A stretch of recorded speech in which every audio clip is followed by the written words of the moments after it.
O meu projeto ele foca também nessa parte da economia circular. Então, como é que, digamos, a digestão anaeróbica, a produção do biogás, ela está inserida nesse momento.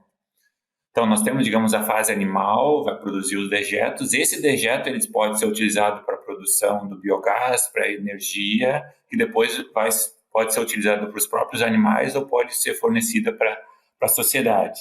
Ou também os dejetos como do ponto de vista de utilização como biofertilizante. Então, ele vai ser utilizado como fertilizante, vai para a lavoura e essa lavoura pode ser utilizada também para a produção de animais.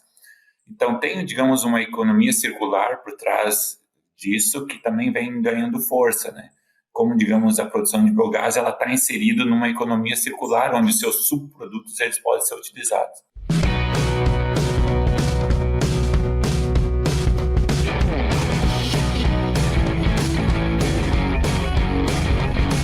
Olá pessoal, vamos para mais um episódio do Suinocast, sempre trazendo convidados especiais para essa plataforma, que cada vez impacta mais a suinocultura brasileira.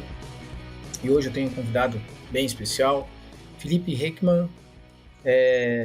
Felipe está lá falando agora do Rio Grande do Sul, de Mato Leitão, que eu também não conhecia, e o Felipe vai bater um papo hoje com a gente para tratar de um assunto bem interessante na suinocultura, que é relacionado à nutrição e produção de dejetos, produção de biogás, tema que nós temos que cuidar aí dos nossos sistemas de produção. Felipe, muito obrigado por aceitar o convite, certamente vão ter um bate-papo bem legal aí, o público vai gostar.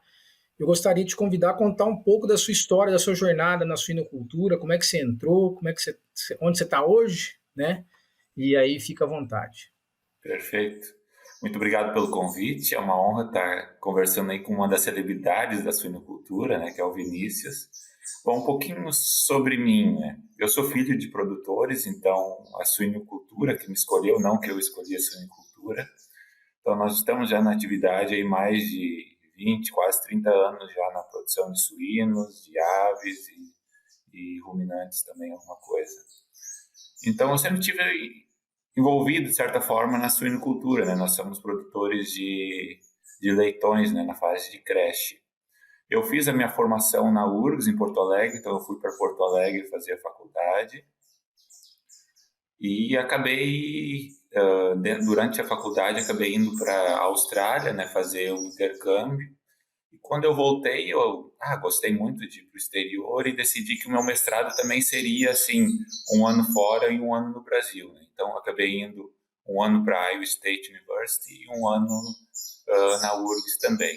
E a mesma coisa eu fiz para o doutorado, né? Que eu fiz meu doutorado em cotutela agora no Canadá, na Universidade de Laval, que eu fiz 2 anos no Canadá e 2 anos no Brasil. O meu doutorado, de certa forma, avalia a questão do impacto ambiental da nutrição animal. Como a gente pode estar, digamos, reduzindo o impacto ambiental da atividade do ponto de vista da nutrição, e como isso impacta, de certa forma, a produção de dejetos. A gente fez uma meta-análise alguns anos atrás, que a gente avaliou quais seriam os principais aspectos, os principais impactos da atividade. A gente pode observar que a nutrição, mais de 60% na maioria dos casos, seguido pelo manejo de dejetos. Então, tudo depende também um pouco qual é o fator de impacto. A gente está avaliando, por exemplo, mudanças climáticas ou a questão de eutrofização, acidificação, que daí a parte do dejeto já tem um impacto um pouquinho maior. Mas essas duas fases assim do sistema de produção são as que têm a maior impacto, porque não é apenas, digamos, a ração, é tudo que foi feito, foi produzido, até a questão do transporte para entregar aquela ração para o animal. Então, a produção, a alimentação dos animais, seguido pelo manejo de dejetos, são as duas fases críticas na suinocultura no que diz a questão do impacto ambiental. E o meu doutorado é justamente isso, né? Para, de certa forma, integrar como a nutrição, a alimentação dos animais pode acabar afetando o manejo de dejetos. Então, a gente acabou avaliando diferentes estratégias ao longo do doutorado, né? Estratégias nutricionais que poderiam estar afetando o impacto ambiental. Uma delas foi a redução do teor de proteína bruta da dieta. Então, qual o impacto da redução do teor de proteína bruta nas dietas em relação ao desempenho dos animais, em relação às suas emissões, tanto do ponto de vista ao longo da cadeia produtiva na fase animal, na questão dos dejetos, na volatilização de amônia, produção de biogás, emissões de gases de efeito estufa. Então, digamos, nós focamos em uma estratégia nutricional e depois realizamos os outros fases, né, em relação à questão das emissões de gases e tudo mais. A gente também trabalhou outras estratégias nutricionais, como, por exemplo, enzimas exógenas, a beta-mananase, a fitase, e, a princípio, também vamos começar a trabalhar do impacto da alimentação de precisão, né, como a alimentação de precisão, ela impacta o impacto ambiental na atividade. Então, no dia de hoje, acredito que a gente vai abordar um pouco mais a questão do biogás, né? Porque é uma das, digamos assim, um dos hot topics do momento, né? Que a gente pode estar reduzindo as emissões, ao invés de estar produzindo esse metano para a atmosfera, a gente está utilizando esse metano para a produção de biogás, né? Então, acredito que é digamos, um dos experimentos que eu acabei realizando que é de bastante relevância do ponto de vista econômico e social. As matrizes da Top Gen carregam a excelência em seu DNA, guiando os produtores e consumidores a um futuro mais sustentável da suinocultura. Resultado de 4 décadas com foco em melhoramento de matrizes e agora potencializado através da atualização genética com o que tem de melhor na Suíça. Excelente, Felipe. Não sabia dessa jornada tua aí, foi para a Austrália. Para onde você foi, para a Austrália? Para Sydney, cidade de Sydney. Para Sydney. Bem bacana. Eu conheci Sydney, mas eu fui num evento no DPP, né, que é Digestive Physiology of Pigs, em 2017, 2018, em Brisbane. Gostei bastante de lá. Você conheceu Brisbane? Lá um pouquinho mais quente, né? Um pouquinho mais para cima, tá? Realmente. Região meio praiana, né? É tudo praia. O australiano gosta de praia. Estão tudo acumulado nas costas, né? Se entrar para o interior é deserto, né? É isso aí. Bem, depois passou em Iowa, depois foi mais recentemente para o Canadá. Bem interessante a tua jornada aí, cara. E parabéns aí, né? Já de antemão. Uma parte que eu ainda não comentei foi um estágio na Suíça, né? Durante o doutorado, eu acabei indo para a Suíça, para o Agroscope, que a gente também avaliou a questão das emissões, né? Cara, você tá com o passaporte bem carimbado, hein? Muito bom, Felipe. Parabéns, cara. Parabéns mesmo. Felipe, eu acho assim, esse é um tema que, vez ou outra, ele vem, né, dentro da produção de suínos, mas eu acho que nos tempos que nos mais recentes, né, e daqui para frente, nós vamos ter que dar cada vez mais importância para esse tema. No passado, a suinocultura era considerada uma atividade poluidora, né? Era difícil a gente fechar as contas e dizer assim, eu preciso de investir em tratamento de efluente e, ao mesmo tempo, ter retorno financeiro. E a questão da tecnologia dos biodigestores acabou transformando. Se eu estiver errado, você, por favor, me interrompe, tá? Mas a questão dos biodigestores transformou esse conceito que a gente tinha da suinocultura em um sistema que era poluidor para um sistema que passou a não só tratar os seus efluentes, os seus dejetos, bem como ter uma fonte de renda. Inclusive, em muitos sistemas, a gente fala num modelo de economia circular no entorno do sistema de produção de suínos, né? E aí, dentro disso, claro que tem as questões técnicas primeiro, que levam aos ganhos financeiros, né? Nós vamos tratar dos dois, eu gostaria de tratar dos dois, até para a gente entender o porquê de ter ganhos financeiros, né? Mas como é que você vê, quando você que é um especialista nessa área, como é que você vê essa mudança e quais foram, fazer um histórico breve aí de como é que foi essa evolução, vamos dizer assim, de uma visão negativa que a sociedade tem e que eu reconheço que nem todos conhecem a situação atual da suinocultura, para a situação real da suinocultura, que nós que estamos direto sabemos que é uma usina de produção de energia, né? Mais do que isso, às vezes, de produção de adubo. A gente sabe que tem produtores em algumas regiões que optam pela produção de suínos pelo dejeto e não tanto pela produção de carne, né? Como é que você vê isso acontecer nos últimos anos? Perfeito. Então, o meu projeto ele foca também nessa parte da economia circular. Então, como é que, digamos, a digestão anaeróbica, a produção do biogás, ela está inserida nesse momento? Então, nós temos, digamos, a fase animal, vai produzir os dejetos. Esse dejeto ele pode ser utilizado para a produção do biogás, para energia, que depois pode ser utilizado para os próprios animais ou pode ser fornecida para a sociedade. Ou também os dejetos, como do ponto de vista de utilização como biofertilizante. Então, ele vai ser utilizado como fertilizante, vai para a lavoura, e essa lavoura pode ser utilizada também para a produção de animais. Então, tem, digamos, uma economia circular por trás disso que também vem ganhando força, né? Como, digamos, a produção de biogás, ela está inserida numa economia circular, onde os seus subprodutos eles podem ser utilizados. A questão do biogás vem revolucionando a questão da suinocultura nos últimos anos, porque tem muitos incentivos também para os produtores adquirir, e também a questão dos dejetos. O produtor ele precisa fazer uma coisa com os dejetos, né? Os dejetos não pode ficar acumulando na esterqueira para sempre, né? Então, digamos, a forma, se não tem área disponível, digamos, é também uma área de escape a questão da produção de biogás. Principalmente a gente vê que as áreas produtoras de suínos, elas são muito concentradas. Então, tem muita produção de dejeto concentrada em determinadas áreas. Então, a questão do biogás também facilita na questão do manejo dos dejetos, né? Como esse dejeto vai ser utilizado. Então, tem várias perspectivas em relação à produção de biogás que a gente pode estar considerando, né, dentro da economia circular. Excelente.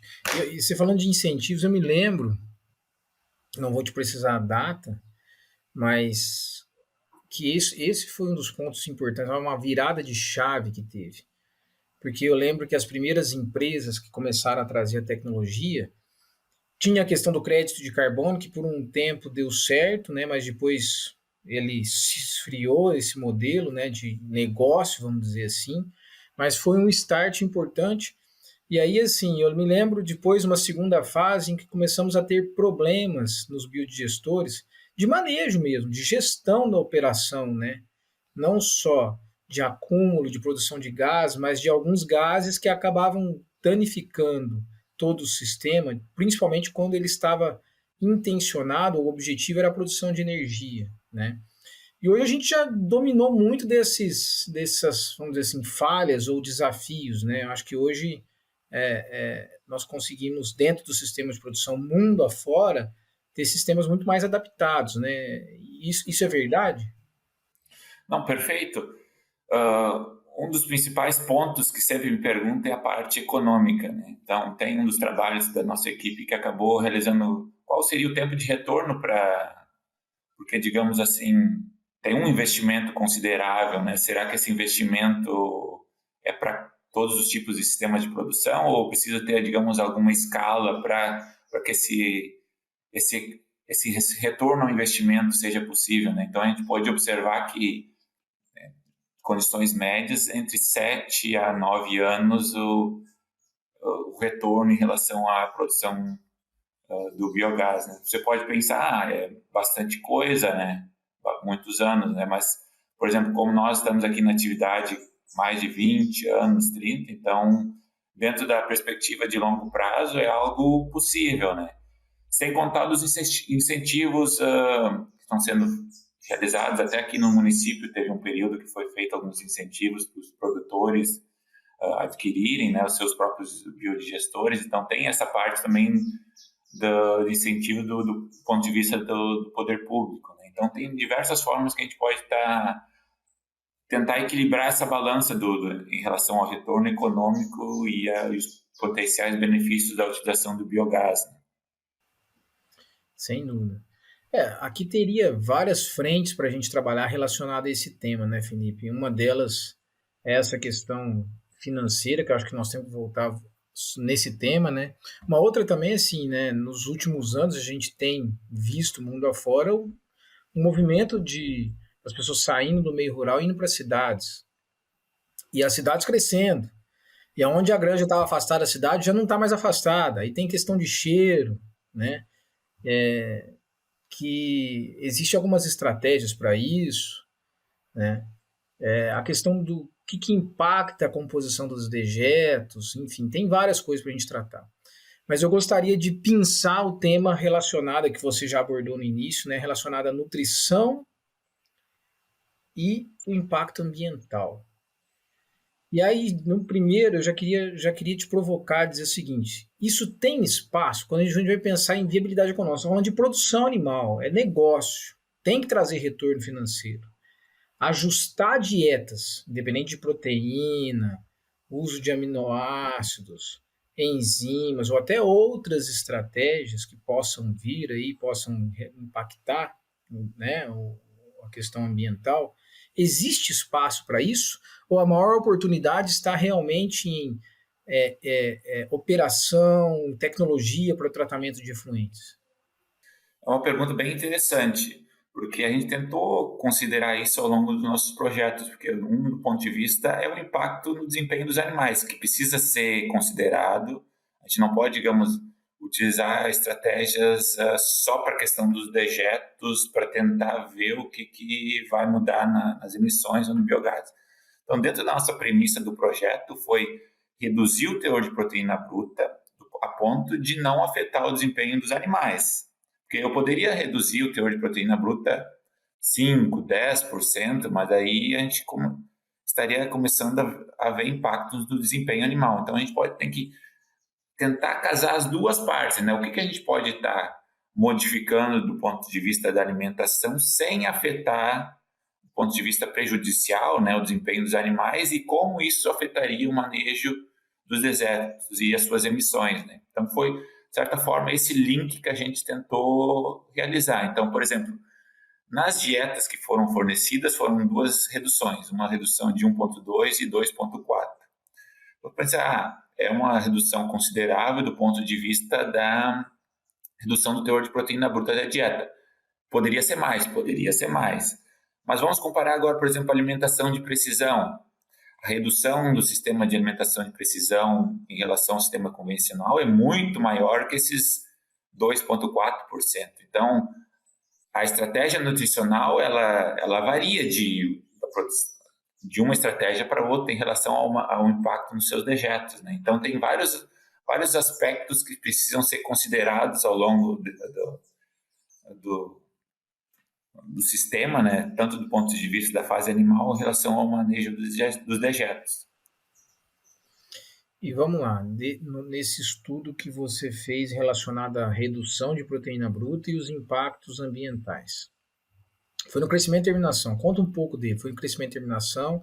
Vocês fizeram avaliação de desempenho, até onde foram os resultados de desempenho, né? E depois o impacto disso daí nas variáveis relacionadas à questão ambiental. Perfeito. Então, vamos comentar um pouco da literatura e um pouco do experimento em si, né? Porque se a gente vê na literatura uma redução de 1% do teor de proteína bruta, está mais ou menos uma redução de 10% do nitrogênio dos dejetos. O que a gente pode observar no nosso experimento? A redução de 2,4% foi uma redução pouco superior. Então, os animais tentaram compensar essa redução comendo mais. Então, os animais acabaram comendo um pouco mais para compensar essa redução do nitrogênio. Então, do ponto de vista da composição dos dejetos, a gente teve, digamos, uma parábola, assim. O controle, depois reduziu bastante, depois aumentou, porque os animais tiveram que fazer essa compensação. Então, do ponto de vista da produção de biogás, a gente teve que considerar, digamos, as diferentes concentrações, né, de nitrogênio e como é que isso impactava a produção de biogás. Quando a gente avalia a produção de biogás, a gente normalmente avalia a relação carbono-nitrogênio. Então, é muito importante para as bactérias essa relação. Então, dependendo se a relação é muito alta, as bactérias vão demorar mais tempo para digerir esse material. Então, relações CN muito altas também não são muito boas. Relações muito baixas também não são boas, porque depois favorece apenas aquelas bactérias do nitrogênio, né? Então, tem que ter um equilíbrio ideal entre a relação carbono e nitrogênio. O que foi interessante é que nas nossas dietas, como foi feita alterações em relação ao teor de proteína bruta, também foram feitas em relação à composição de fibra dessas dietas, né, para balancear as equações. Se a gente vê do ponto de vista da relação carbono-nitrogênio, todos os tratamentos foram muito parecidos, iguais. O que estava diferenciando eram as diferentes concentrações de nitrogênio que a gente acabou avaliando qual seria o impacto, né, do nitrogênio em si, em separado, na produção do biogás. Então, a gente encontrou aspectos bem interessantes, assim, que esse trabalho foi realizado no Canadá, no Agriculture and Agri-Food Canada, em Sherbrooke, na província de Quebec, que a gente tentou avaliar, de certa forma, como é que essa redução do nitrogênio ele pode estar afetando. Então, esse experimento rodou aproximadamente um ano, né, que a gente foi refazendo ao longo do tempo. Então, à medida que o tempo foi utilizando, a gente foi incorporando maiores quantidades de dejetos. Então, no início, uma quantidade menor em relação à proporção dejeto-inóculo, e à medida do tempo que o tempo ia passando, a gente ia incorporando mais dejetos para ver qual seria o impacto dessa incorporação também na produção de biogás.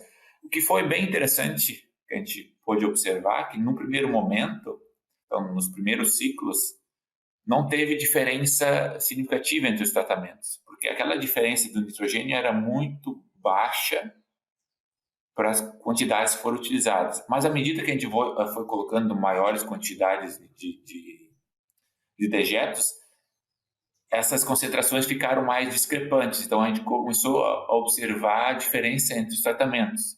Então, aquele dejeto que teve o tratamento de controle de nitrogênio, as bactérias continuaram produção de biogás a níveis satisfatórios. À medida que a gente foi reduzindo o nitrogênio, essas bactérias começaram a ter maior dificuldade de digerir o material e acabaram produzindo menos biogás. Então, à medida que a gente foi reduzindo a quantidade de nitrogênio dos dejetos, essas bactérias elas acabaram reduzindo a produção de biogás. A gente sempre fala que a digestão anaeróbica ela é, digamos, um black box. Tu nunca sabe o que vai acontecer, porque algumas coisas que tu mudar no que tu está fornecendo ali, a composição dos dejetos pode afetar na produção de biogás, porque tu vai estar favorecendo determinadas bactérias, né? Umas que vão digerir aspectos mais fibrosos, outras bactérias que vão digerir materiais mais nitrogenados. Então, é muito comum dentro da análise, assim, de experimentação na parte de biogás, a gente analisar não apenas a produção dos dejetos suínos, mas também o que acontece se eu utilizar dejetos suínos com dejeto de aves, com dejetos ruminantes. Então, a gente tem, um dos nossos trabalhos também é mono e outras digestões, né? Multi-digestão. E outra também, se a gente começar a utilizar a silagem, se a gente... Então, a questão da digestão anaeróbica é, assim, possibilidades infinitas, né, do que a gente pode estar avaliando em relação à produção de biogás.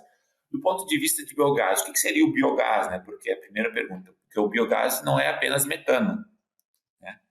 O biogás também é CO2, H2S e alguns outros gases ínfimos. Do ponto de vista da utilização como eletricidade, a gente está muito interessado na produção de metano, né? Então, aquele metano, ao invés de ser, digamos, ser um fator poluente, né, que for emitido na atmosfera, a gente está utilizando esse metano para a geração de energia, produção de biogás. Então, dentro das nossas análises, não foi apenas, digamos, a produção total de biogás, mas também qual a qualidade desse biogás que estava sendo produzido, né?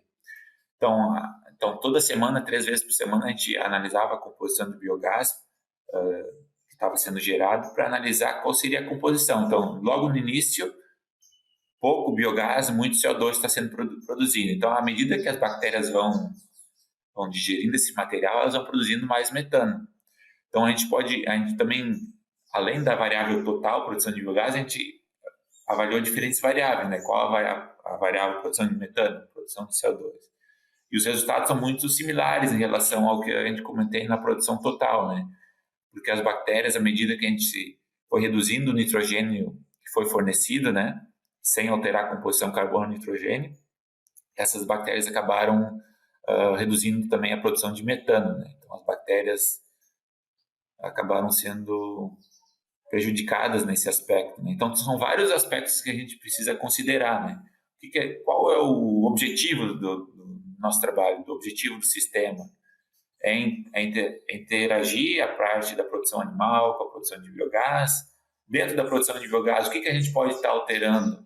Então, utilizando as mesmas dietas dos sistemas convencionais, o que a gente pode estar alterando também na digestão anaeróbica, que a gente pode estar otimizando a produção de metano. Então, são várias coisas que a gente pode estar considerando ao longo do sistema, né? E vários fatores nutricionais, né, Felipe? Não certamente, não só a proteína. Mas vamos falar da proteína por enquanto. No teu ponto de vista, a tua percepção dos resultados do experimento, enfim, de todo esse trabalho que vocês têm feito, né? Em relação ao equilíbrio entre produção do animal, que é o core business principal, vamos dizer assim, né, que é a carne, e produção de biogás ou biofertilizante.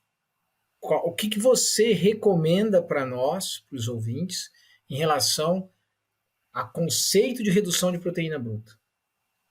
Principalmente pensando em questões econômicas. Alguns aspectos a se considerar em relação à redução do teor de proteína bruta que eu acabei não abordando, que também são importantes aqui. Então, essa redução do teor de proteína bruta ela foi possível com a suplementação de aminoácidos sintéticos. Tá. Então, também tem que ser considerado a relação dos custos e o impacto ambiental dentro da cadeia produtiva.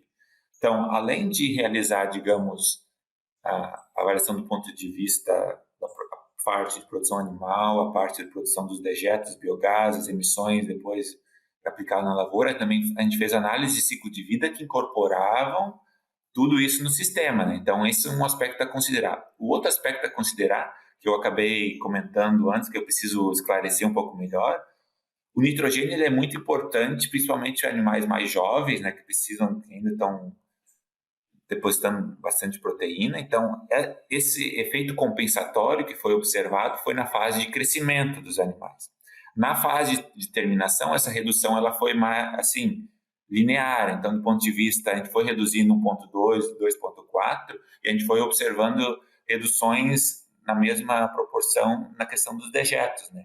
Diferente na parte do crescimento, que teve essa compensação, que os animais tiveram que comer um pouco mais para compensar a utilização de nitrogênio que não estava. Então, o 2.4 foi uma redução um pouco elevada para animais de crescimento, mas não para animais de terminação, né? Então, isso é um aspecto também que precisa ser considerado.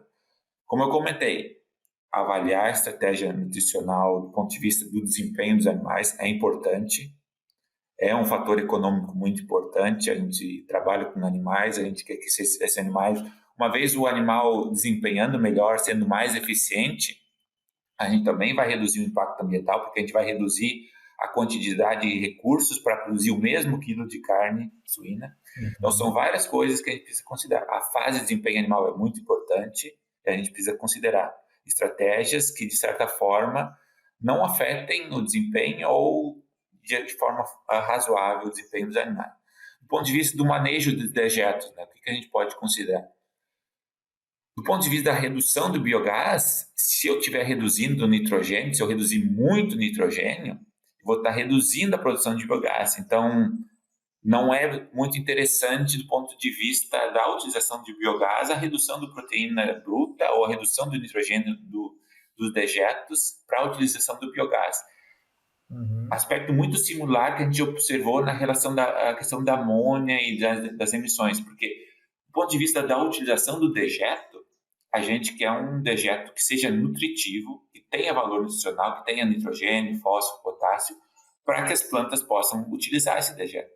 Então, se a gente está reduzindo muito nitrogênio, a gente tem a redução, por exemplo, da poluição, que pode ir para o rio, para os córregos d'água, que é um impacto ambiental considerável, mas a gente pode estar perdendo muito valor em relação à utilização do dejeto como biofertilizante. Então, é uma eterna gangorra. Eu subo para cá, eu desço para cá, eu subo para cá. Então, tem muitos trade-offs, né? Tem vantagens e desvantagens que a gente precisa considerar. Então, do ponto de vista, me perguntou assim, do ponto de vista geral, né? O que eu considero da redução do teor de proteína bruta? a redução de 1,2 sem afetar o desempenho dos animais e com uma redução pequena em relação à produção de biogás, eu acredito que seja, digamos, o caminho, né, em relação.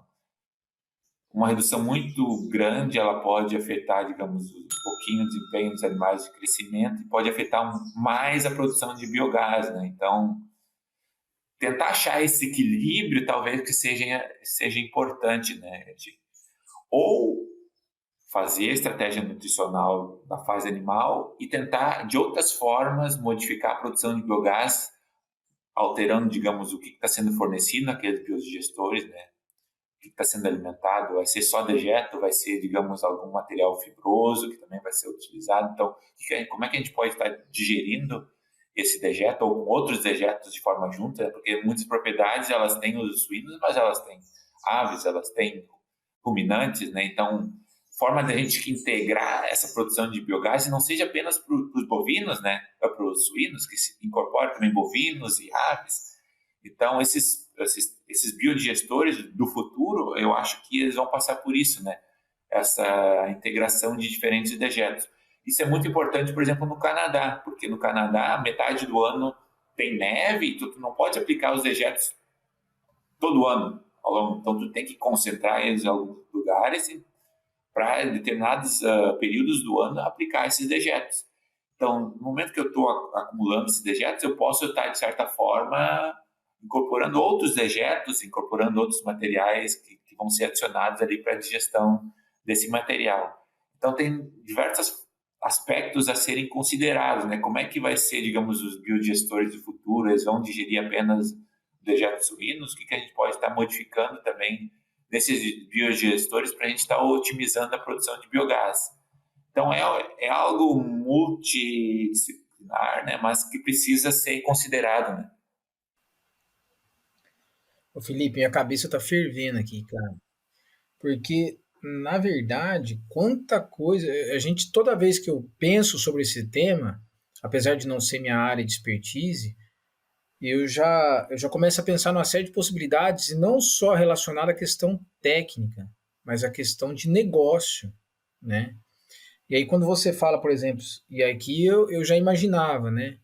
O equilíbrio entre a produção do animal, entre a produção do biogás e suas finalidades, e a do biofertilizante. Então, assim, ela precisa de um equilíbrio e ela é muito. Esse equilíbrio deve ser, se eu estiver errado, você me corrige, ele tem que ser customizado. Porque cada caso é um caso. Então, por exemplo, eu me lembro muito bem ali em Lucas, do Rio Verde, onde tem produtores integrados, mas são produtores de bovinos e eles produzem suínos por conta dos dejetos, é o produto principal deles. Ao mesmo tempo, você vê uma situação lá no Canadá, como você acabou de dar exemplo.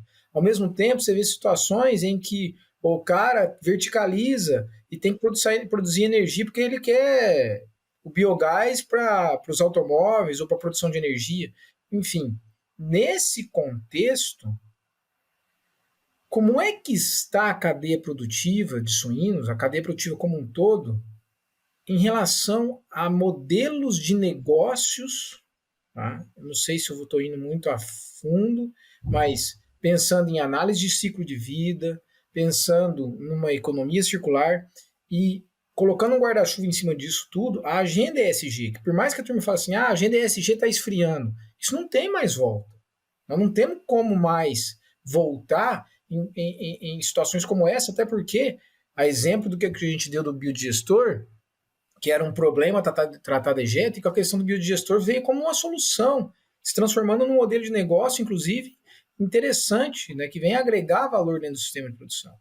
Como é que você vê mundo afora, e aí, claro que tem certas regiões que estão mais, vamos dizer assim, à frente, essa questão, existem empresas que estão trabalhando nesse sentido, em olhar para o sistema, diagnosticar, ver, entender quais são as demandas e as oportunidades que ele tem e trazer o pacote tecnológico para isso quando a gente relaciona todos esses fatores?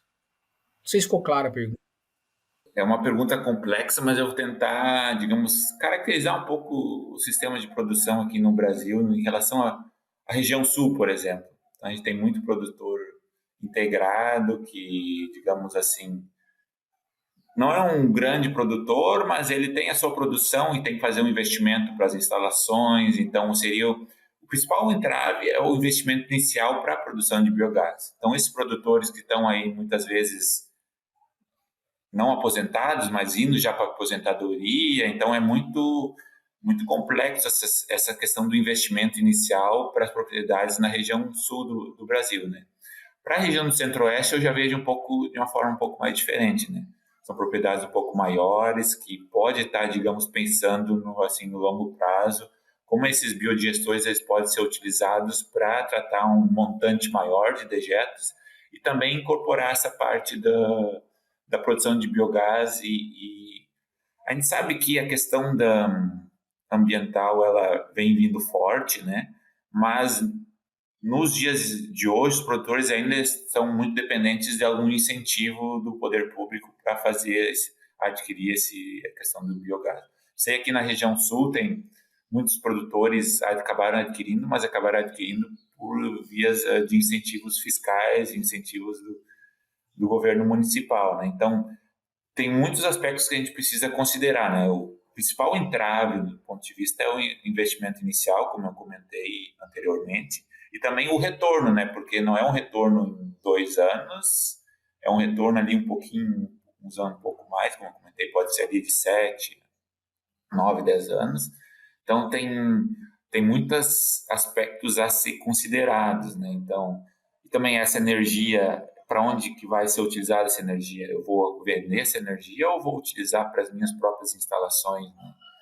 Que pode ser digamos, uma redução dos custos de produção ou pode ser um aumento da receita, né, do sistema. Então, são várias coisas que eu preciso considerar. Do ponto de vista da tecnologia como um todo, né, de empresas, eu acredito que seria que é o futuro, né? Tem as empresas que são mais voltadas para a questão do biogás, mas elas muitas vezes não estão focadas assim, especificamente da nutrição animal, como isso, as estratégias como um todo, né?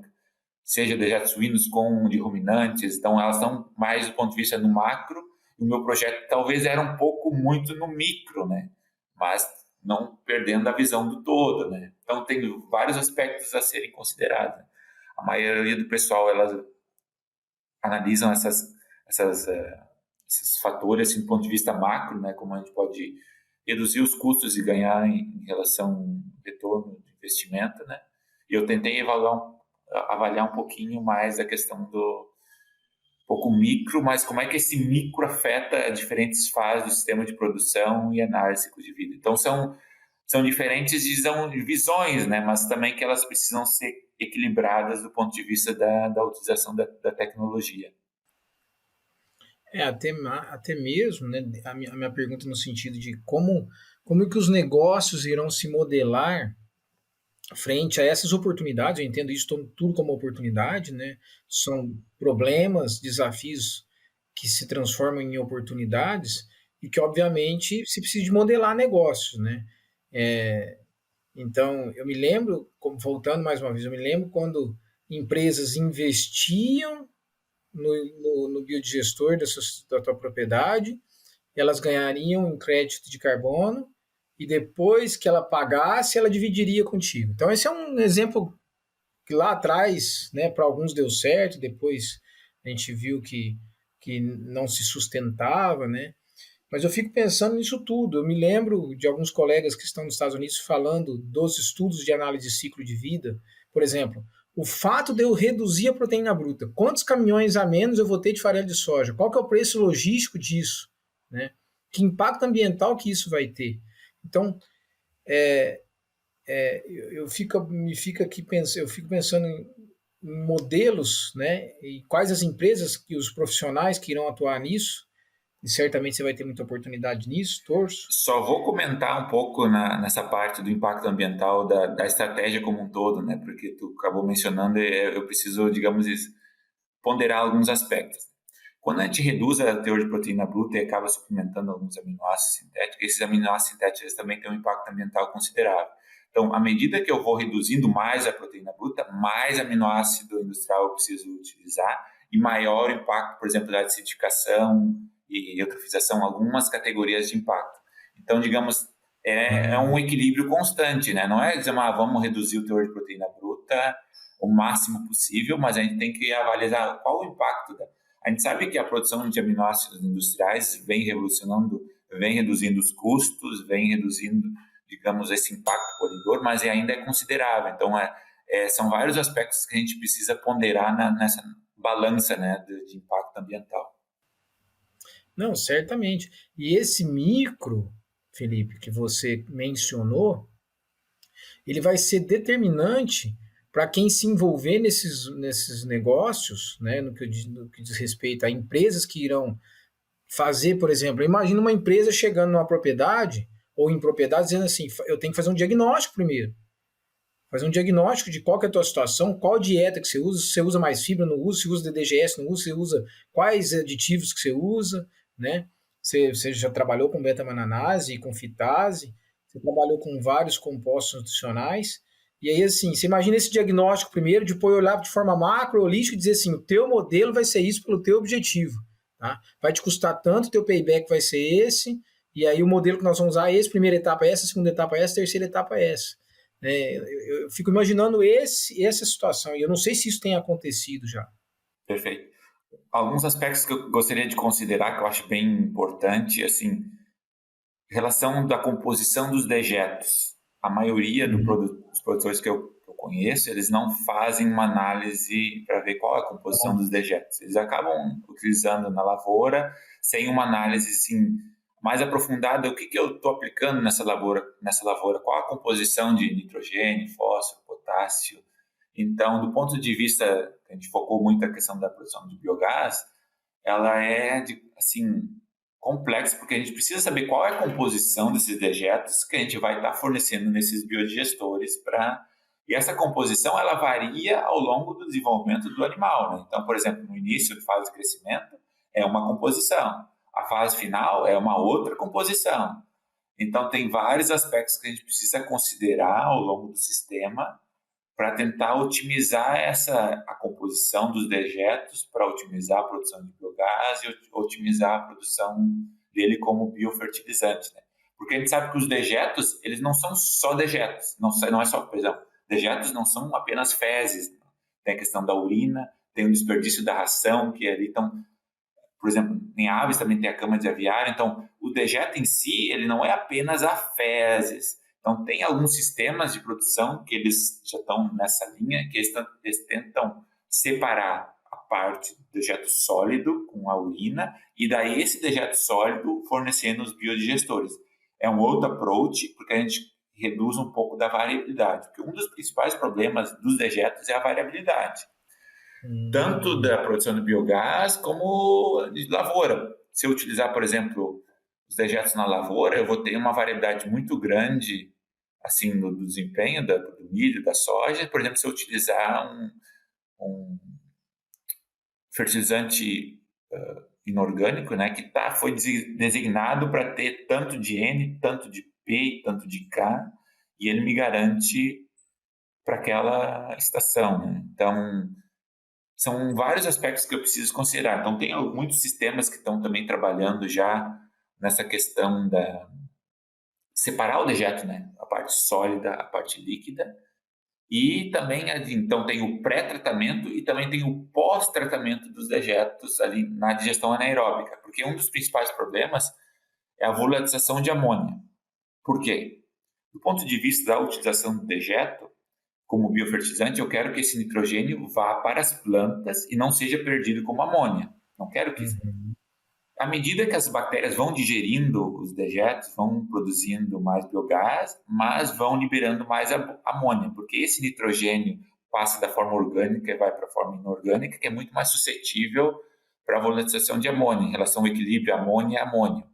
Então, normalmente o dejeto tratado pós-digestão anaeróbica, ele é muito mais suscetível à volatilização de amônia.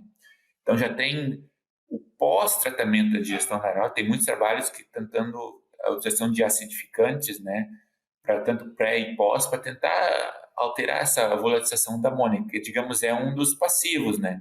Eu estou produzindo biogás esse biogás é o gás, mas eu ainda tenho o material, o biofertilizante que eu preciso dar um fim, né? Então não é que eu vou utilizar o dejeto, vai produzir biogás e só vai ter biogás. Não, eu tenho mais a questão do biofertilizante que eu preciso ser utilizado na lavoura, né? Ele é muito rico, porque tem a questão dos nutrientes muito mais concentrados, mas como eu comentei, tem a questão da valorização de amônia também, que precisa ser considerada. Então, são vários aspectos que precisam ser considerados, né? Então, tem a questão do pré- e pós-tratamento da digestão anaeróbica, seja a separação do sólido do líquido, seja a utilização de acidificantes. Então, são outras estratégias que a gente poderia estar incluindo para otimizar os nossos processos, né?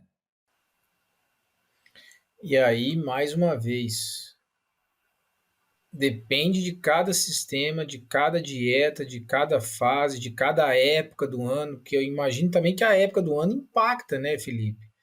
Você tem época de verão, maior consumo de água. É isso que eu ia comentar. Outro aspecto que dá muita variedade é a composição líquida desses dejetos, né? Porque o suíno, muito suscetível às variações de temperatura, pode ingerir mais, ingerir menos. Então, se eu tenho muito líquido, ele vai estar muito diluído. O que produz, na verdade, o biogás? Não é o líquido, é os sólidos, a quantidade de sólidos que é fornecido nos biodigestores. E como esse sólido ele pode ser degradado pelas bactérias e gerar biogás.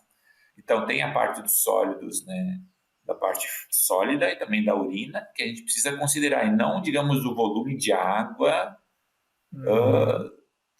Na verdade, é só um diluente, né? Não, eu não estou muito interessado na água em relação a... Claro que ter um material muito sólido já dificulta um pouco mais. A gente viu, por exemplo, na cama de aviário, que a gente precisa estar constantemente utilizando inóculo para que as bactérias facilitem essas interações material sólido e líquido, né? Para que essas bactérias elas possam penetrar ao longo do material sólido. Então, ter um material muito sólido também não é muito bom. A gente tem que fazer algumas adaptações no sistema para a gente ter sempre inóculo circulante. Então, a gente tem que equilibrar a quantidade de sólidos que a gente está fornecendo ali nesses biodigestores. Então, mais uma variável a mais que pode estar... Por isso que eu comentei no início, né? A digestão anaeróbica é meio que um black box. Tu coloca uma coisa, vai ter algum resultado. Tu tem que tentar ajustar esse black box na medida, tentar otimizar do ponto de vista dos teus objetivos, né?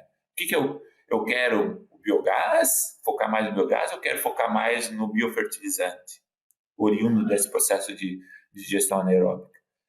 Ou eu quero focar mais a parte da produção animal e o dejeto é apenas um complemento? Então, são muitas interações que a gente pode estar considerando, né? Desculpa se eu estou parecendo muito complexo, mas na verdade é complexo, né?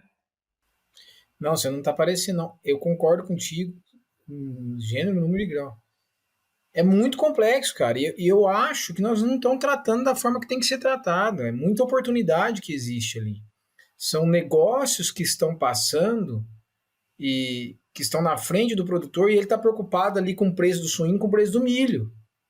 E com o dejeto muitas vezes é negligenciado. Eu acredito nisso. E não só por conta de não saber manejar, ou melhor dizendo, gerenciar todo esse processo, tá? Mas é muitas vezes não saber as oportunidades que estão ali. Tá? Então, por exemplo, a gente falou das variações. A variação é um problema. Tá? Aí tem dieta, tem uma série de fatores e tem época do ano. Tá? Como é que nós vamos manejar isso daí? Aí eu fico pensando, a gente fala hoje em dia, né, muito sobre microbiota intestinal, microbiota ambiental e a microbiota do biodigestor. A gente tem que manejar também ela? Existem estudos nesse sentido?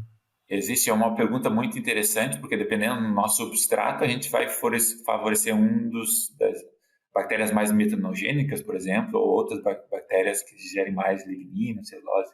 Mas do ponto de vista nossos sistemas eles estão indo muito na parte da alimentação de precisão, sistemas de maior precisão. Eu vejo, digamos, do ponto de vista da precisão, ter um sistema que mede a composição real dos dejetos que estão. Então, ter, digamos assim, um sistema que vai medir qual é a composição daquele dejeto que está sendo utilizado no biodigestor, né? Então, acredito que não seja muito difícil, porque a questão dos alimentadores de precisão é um investimento considerável, mas em relação aos alimentadores de precisão, uma composição dos dejetos é um valor ínfimo, né, em relação aos ganhos que se poderia ter para a gente tentar, sabendo da variabilidade existente, o que a gente pode saber dentro do que é dado, né? O contexto é dado. Então, o contexto está ali. Eu utilizo tal dieta que me fornece tais dejetos e, a partir desses dejetos, eu analiso a composição e o que eu poderia estar alterando para otimizar o sistema, né? Então, avaliar a composição dos dejetos, acredito que seja um aspecto primordial, né? E muito se fala também análise dos solos, né? Por exemplo, os produtores fazem análise dos solos, saber qual é a composição dos solos, eles compram os fertilizantes inorgânicos com a precisão exata de NPK, mas o dejeto ainda está sem saber o que está aplicando, qual que é. Então, acredito que tem muito ganho nessa parte de entender a variabilidade, saber que ela existe, é importante, e a partir dessa variabilidade, o que a gente pode estar otimizando, né? Eu já estou pensando aqui, Felipe, que eu vou terminar nosso bate-papo aqui com vontade de conversar contigo mais umas 2, 3 horas pelo menos, né? Mas eu queria que o público pudesse também acessar essas informações. Então nós vamos ter que estender mais um pouco aí para um outro bate-papo. Eu só queria terminar nessa parte do projeto, saber quais são os próximos projetos, né, dentro dessa linha. Legal. Porque eu acho que é importante também a gente dar um contexto, né? Então, a gente avaliou uma estratégia nutricional, que é a redução do teor de proteína bruta das dietas. Então, a gente focou muito no nitrogênio. O que a gente quer? O grupo de pesquisa, a gente quer também o fósforo. Então, como é que o impacto da redução do fósforo afeta a questão da produção de biogás? E mais, a interação nitrogênio e fósforo. Então, fazer dietas com redução do fósforo e redução do teor de proteína bruta. E como, digamos, fósforo e nitrogênio eles podem estar relacionados. O fósforo, quando a gente vê, a gente pode considerar muito a questão da fitase, né? Estou utilizando fitase com tratamento de controle sem fitase. É uma maneira. A outra maneira da gente ver a partir de condições práticas, né, que já utilizam a fitase, como a gente poderia estar reduzindo o teor de fósforo desses dejetos. Então, tem várias coisas que a gente precisa considerar, né? Não apenas o nitrogênio, mas também o fósforo e, mais adiante, o teor de proteína, o teor de fibra dessas dietas. Como eu comentei, a produção de biogás ela é mais impactada pela relação carbono e nitrogênio. Então, a relação das fibras podem estar desenvolvendo um aspecto mais importante, muito mais que o nitrogênio, muito mais que o fósforo, né? Então, a linha dos nossos projetos também vai passar por fósforo e fibras, né? Então, só para dar um contexto também, né, que eu avaliei o impacto de uma estratégia alimentar ao longo da cadeia produtiva, mas é importante a gente considerar também outras estratégias nutricionais, né? Não apenas tomar as conclusões das outras fases dos sistemas baseado em uma estratégia alimentar, né? E à medida que a gente vai incorporando mais variáveis, fósforo, fibra, maior variabilidade, maior a complexidade, maiores interações dos nossos resultados, sem dúvida nenhuma, né? E das aplicações. Sem dúvida. E aí, mais uma vez, aproveitando o tema, Felipe, me fermenta a cabeça aqui, né? De quantas coisas nós temos que tratar, que esse não é um problema atual, isso sempre aconteceu, só que nós estamos agora mexendo nessa área e aí surge uma série de oportunidades, né? E aí quando a gente, por exemplo, você falou de fibra, o uso de DDGS não tem mais volta no Brasil, né? E nós vamos ter composição de dejetos diferente com maior quantidade de fibra, naturalmente, né? E aí muda a relação nitrogênio-carbono, carbono-nitrogênio. Outro aspecto que já que tu me deu a brecha, eu também vou comentar em relação à utilização de ingredientes alternativos, né? Que é uma outra linha de pesquisa. Não apenas a questão tradicional, redução de proteína bruta, fósforo e tudo mais, de fibra, mas também de questão dos ingredientes alternativos. Um dos nossos projetos é utilizar, digamos, subprodutos da agroindústria e como isso impacta o desempenho dos animais e ao longo do sistema da cadeia produtiva, né? Por exemplo, de utilização de pães, de subprodutos agroindustriais, né, para os suínos, né? Não apenas, digamos, as dietas tradicionais, mas também ingredientes alternativos. Então, é uma outra discussão ali que a gente pode, talvez, abordar em outro podcast, né? Em outro podcast. Mas já que você comentou, eu vou falar uma vez, eu não me lembro quem, mas um colega me disse uma situação que aconteceu, que nessas granjas que usam alimento alternativo e que tinha biodigestor, eles usaram, e acho que é isso, né? Eles tinham lá um suco de uva, um descarte de suco de uva. E que usaram, no outro dia o biodigestor fez assim, ó, murchou, né? Tudo depende do que tu está utilizando nos biodigestores, né? Como eu comentei. Exatamente, exatamente. Então, como é importante a gente conhecer o que está entrando no sistema e conhecer o sistema de produção de biogás também. Porque você imagina o transtorno disso daí, né? Claro que rapidamente ele volta a produzir, né? Mas numa situação dessa pode causar um transtorno, né? Não, perfeito. E eu estou muito curioso nessa da utilização dos produtos alternativos, porque eu acho que vai alterar muito a composição carbono e nitrogênio. Então, o impacto vai ser muito, muito importante, né? Mas ainda são hipóteses, né? Então, assim, uma última pergunta, e eu ouvi sua opinião. Você acredita, então, que, por exemplo, o efeito fibra pode ser mais importante para a produção de biogás, tá? Do que a redução de proteína bruta? Cara, tudo depende de quanto será essa redução e como ela vai afetar nos dejetos, porque a redução do teor de nitrogênio, ela é muito limitada ali, como eu comentei, 1.2, 2.4, então o impacto é esse que eu apresentei. A sistemas de alimentação de precisão, a redução pode ser muito maior. Então, dentro dessa comparação teor de proteína bruta e fibras, num primeiro momento eu diria que as fibras vão afetar mais. Mas se a minha redução de nitrogênio for muito grande como alimentador de precisão, então acho que é a ser observado. Né? Então, tudo depende. Dentro da mesa estratégia nutricional, as características do sistema, né? Então, não apenas a redução de nitrogênio, mas quanto de nitrogênio que eu consigo reduzir e quanto de fibra que eu consigo reduzir, né? Porque eu comentei, carbono e nitrogênio são importantes, né? Então, essa relação carbono e nitrogênio, não de certa forma apenas o nitrogênio, mas como é que está essa relação carbono, fibras, em relação ao nitrogênio. Uhum. Eu acreditaria muito na fibra, mas é algo a ser, por enquanto é só hipótese, né? Só hipótese. Bem, como eu te disse, nós poderíamos ficar aqui um bom tempo, mas aí os nossos ouvintes aí certamente vão querer dividir isso daí, né?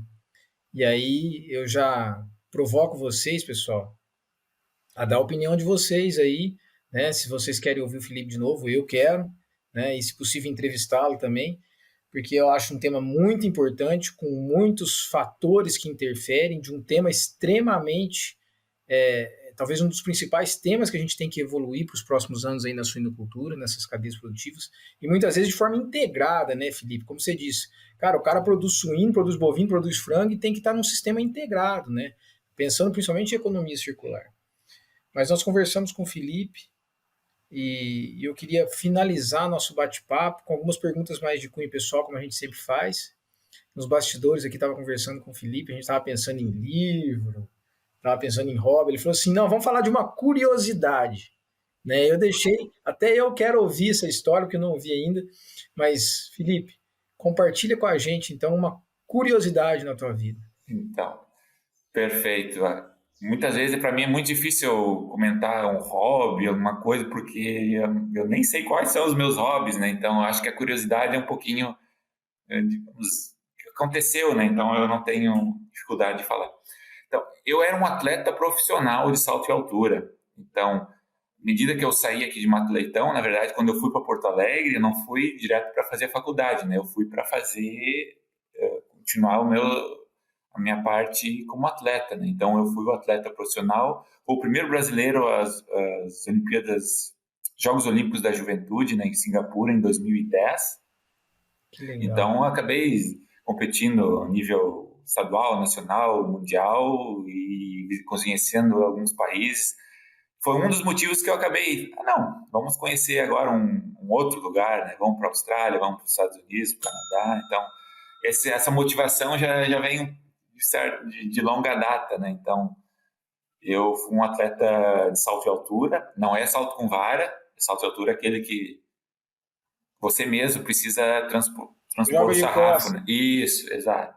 Eu tenho que aproveitar a minha altura, né? Tem quase 2 metros de altura, então eu aproveitei desde o começo, né? A questão das vantagens da altura.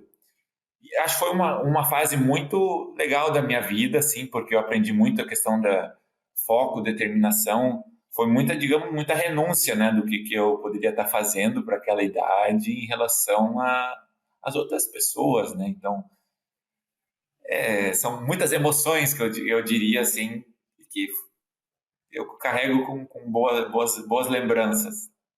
Que legal, cara. Agora, o que te levou a fazer salto em altura, cara? Quem te motivou? Foi de você mesmo? Ou teve alguém, algum parente seu que falou, cara, você é alto, ao invés de você jogar basquete, ou ao invés de você jogar vôlei, vai fazer salto em altura. É uma pergunta bem interessante, mas vamos abordar do ponto de vista dos incentivos, né? Como eu comentei, a questão dos biodigestores, a gente precisa de alguns incentivos na vida, né? E, por exemplo, aqui no município de Mato Leitão, um município relativamente pequeno, mas tinha um projeto de atletismo. Eu moro aqui a 400 metros agora da pista atlética, né? Que tem hoje em dia. Naquela época ainda não tinha, né? Então eu acabei me mudando, ainda não tinha pista atlética, mas tinha um projeto de atletismo que fomentava essas práticas, né, do esporte, a questão tinha corridas, tinha todas as modalidades, né, mas a que eu mais me destacava era o salto de altura, por motivos óbvios, né, eu tinha muita vantagem em relação às crianças.